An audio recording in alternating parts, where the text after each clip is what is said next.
Hello, beautiful people. So today I will be walking you through how to file a temporary protected status, which is the I-821 form.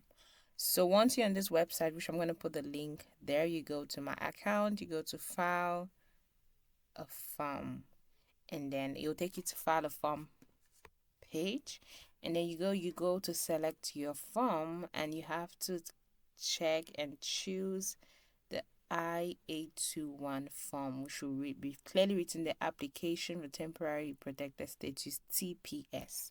So that's what we are filing today. And then after choosing that, you start the form. It's going to take you to this page, and then you have all this information about who can file it, if you're eligible, how to go about filing it. And if it's your first time, then it's advisable you take time to check, because some people are not eligible to apply for this form online. And so it's better you check, you go through, make sure that you're eligible. You don't waste your time applying, and then at the end of the day, you're not eligible. So because I've been doing it for some time, I'll not go through every step of it, but once you're on this page, take your time. And then there's a fee of $50 for the first time you apply. But if you're reapplying or re-registering, there is no fee. And if you're 14 years or older, you have to pay $85 for your biometric service fee. So it's always good to keep this in mind, because you'll not be able to submit this form without paying this amount, right? So keep this in mind, which will give us a total of $135. So just prepare your money before you start filing this form. Right? So guys, so that it will tell you documents you need will depend on your information and everything. So but there are general documents that are needed, which we'll see at the end of this video. So stay tuned to the end of this video, as you're gonna find out all the documents you need to prepare before even filing for your TPS status. So this is all the information you need to know: how you can file, who can file online, all this information you need to know. And then you also need to keep in mind that they keep your information for 30 days. So if you don't complete your form by 30 days, you don't have any access, you don't touch your application, they're gonna delete it and you have to start from scratch. So let's begin. It's gonna ask you what your reason for applying is. So we are assuming it's initial, but if it's not initial, you just choose re-registering. It's basically the same questions and answers, even if you're re-registering or initial. So then it's gonna ask you the country. So these are the countries, guys. Please take note. If you watch this video, these are the countries that are eligible for TPS. If you're not from any of these countries, you're not eligible. Today we are going with Cameroon, which we got news that it has extended its TPS for up to 18 months. So this is time for Cameroonians to go ahead and apply. Please don't sleep on this opportunity. Apply. And if you need one-on-one help, don't hesitate to reach out to me so I can help you file for it at a very minimal cost. So guys, make sure you apply. And if you want to do it on your own, just follow this video and you'll be good to go. So if you're requesting for employment authorization, you click that. If you're not requesting for employment authorization, you click. Keep in mind, if you're requesting for employment authorization, right, you will just file it at once. So immediately submit your TPS. Is going to take you to the next page and close the TPS, which you cannot do any edits again, and take you to the next section, which will be your work authorization.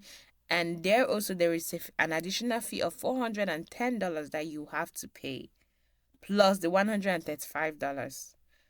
That is for work authorization. But if you already had your work authorization and you're just today we're doing just for TPS, there's another video I made on my channel for work authorization. I will just also put the link below to walk you through the process, right?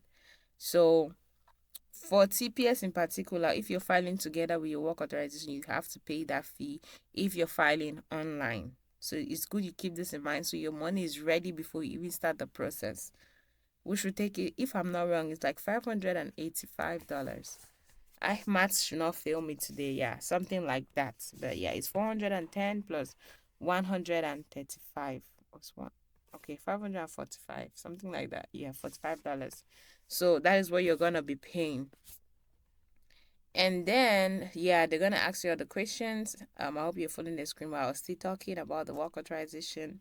They're just getting your basic information when you're born, if you've used any other names, country you live, your current mailing address, and all of that good stuff. So if you have the same address, you don't need to repeat it. You just need to say it's like the same.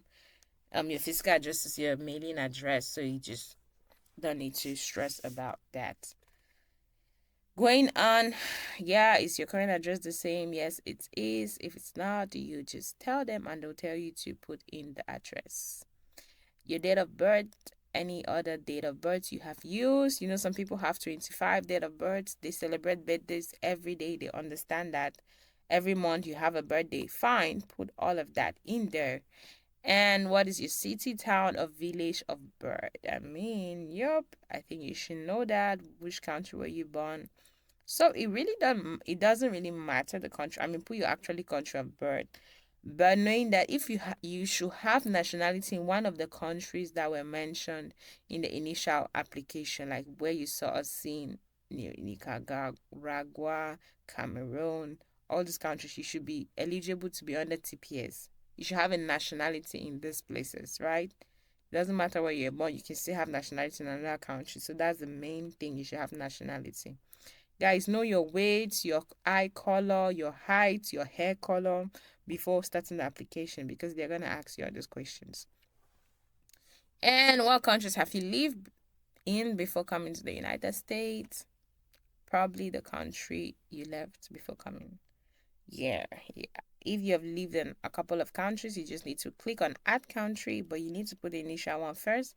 Click on add country, then you can add the country where you have resided in. That's easy, easy, easy going. So you just click and select the country. In my case, I would have clicked Cameroon, but yeah, so this is just for demo purposes. So I'm not actually putting in any information, but you have to put in all these informations correctly in the right place. Please make sure you put in the correct information because once you submitted that, you can make no changes. You cannot make any changes. You cannot send documents after because there are some applications that you can send information after you have submitted, but not in this case. What was your immigration status once when you last you entered the United States? There are a couple of different statuses, so you just go and check on what applies to you. But most times, if you're eligible for TPS, your status is there. If that you are asylum applicant, spouse of a person with H1, whatever status you are, I think they have everything there. It's a long list. We're not going to go through it all. You have I-94. If yes, if not, you just move on. What is the expiration date of your authorized stay shown on your form I-94 or form I-95? Whatever form you have. If you don't have it, you click the box. You click on the box if you don't have any of these things, right? What is your passport number? If you do not if you don't have a passport number or you do not use your passport at port of entry, you can leave that empty. So it's not like compulsory that you must put in your passport number or your travel document. So it really depends on how you got into the United States, right? Just be mindful of that. If you use your passport, okay. If not, then no need to put in the information. What is your current immigration status or lack of status? So if your status changed from the time you got into the United States, and this is where you put in that current one. Are you under immigration proceedings? Most times it's no. If you are, you click yes, and it's going to show you all the different categories. If you're not on any of these categories, know that you are not under immigration proceedings if you don't have this information, right? If you're not sure they're under immigration proceedings, you better click no. But if you're sure, then you come in and you fill in all this information. If you have all of this information, it means you are. And then you continue. You go to the next. Sorry, I'm catching like a cold due to the season.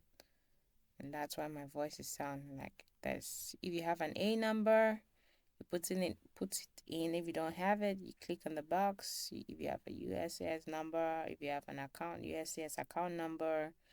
If not, you click on the box. So what's your marital status? So if you say married, you're gonna put in your spouse information. If you say single, then you don't need to go through that. Let's just see what married looks like, assuming most people will be married filling this form. On what day do you marry your spouse? You need to know that information. Your spouse's legal name. I'm sure this will not be a big deal, right? You definitely know all your spouse's information if you are married. So this should be easy, easy, easy going. You put in all of that good stuff in there.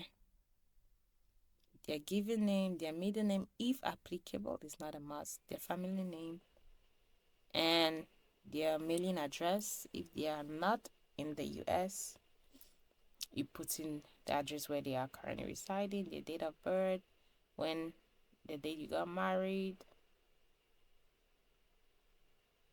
If your spouse has ever had TPS before, if you had many spouses, I mean, people that have been married 2 to 3 times, divorced 2 to 3 times.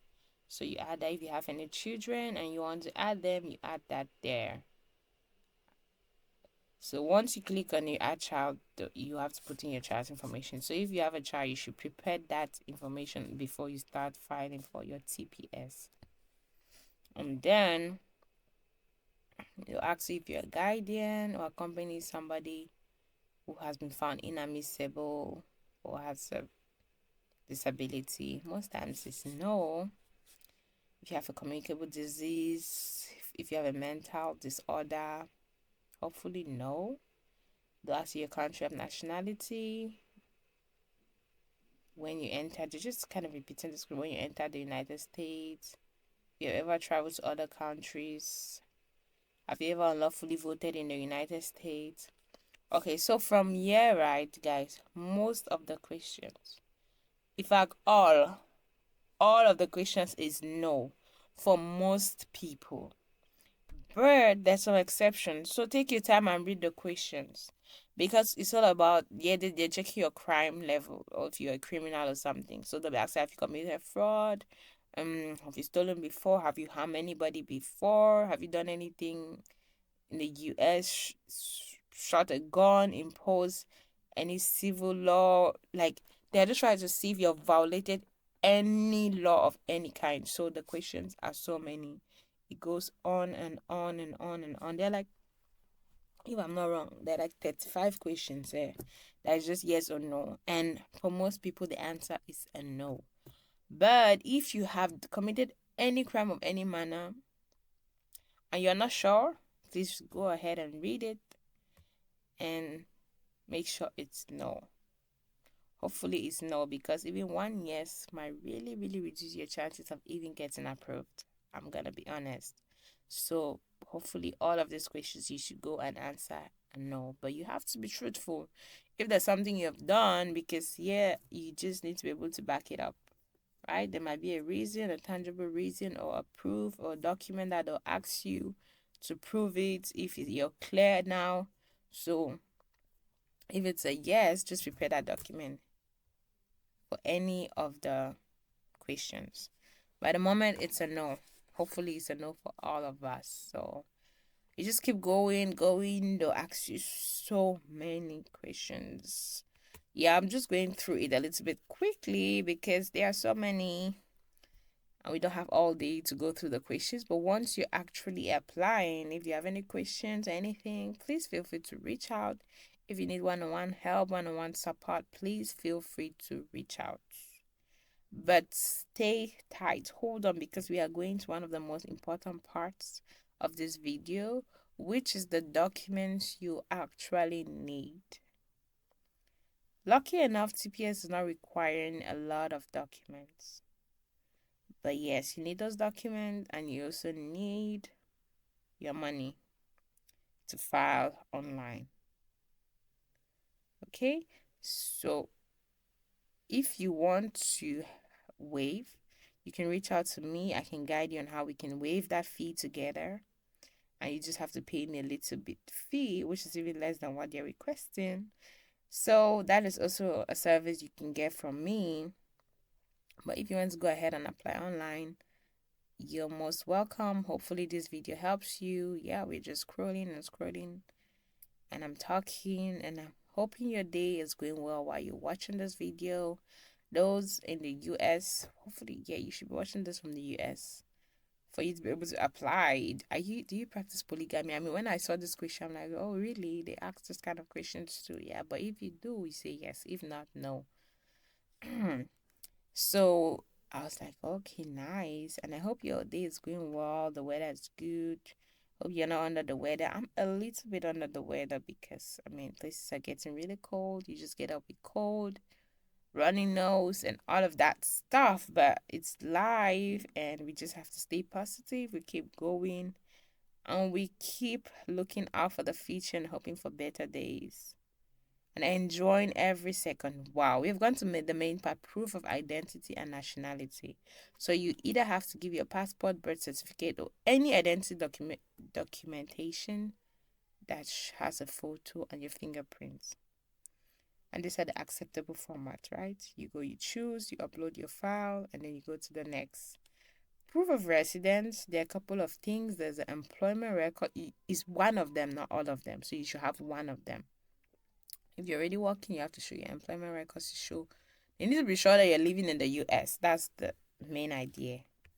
So there's the employment records. These are the different things that they accept in terms of employment record. These are the things that they want to see on that record. You get?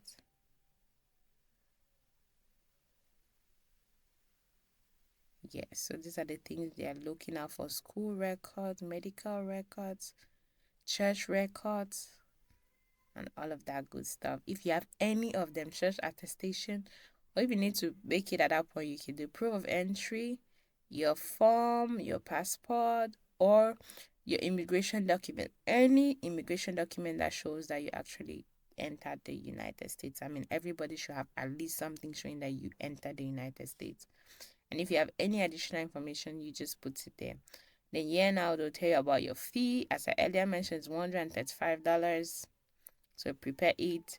If everything goes well on this screen, you should have no alerts. We have alerts because we did not fill in anything, but you should have no alerts, and you should be able to go to the next page where you're going to pay your money. Then you're going to review all your information. But if you have any alerts, you have to edit them and make sure there are no alerts because you cannot submit with an alert. And then you review, sign, pay, and you're good to go, guys. Hope this video was helpful. Thanks for watching up to this point, and hope to see you guys in my next video. Don't forget to like, share, and subscribe to keep the family growing. We are slowly getting there, and we'll keep going and going and going. Guys, stay blessed, stay safe out there. Be good, be kind to yourself. Remember, you have to also be patient with yourself. Don't be so hard on yourself. Yes, because we always forget to be kind to ourselves. Take yourself out, treat yourself nice, and don't forget to apply for your TPS. Till we meet again, stay safe.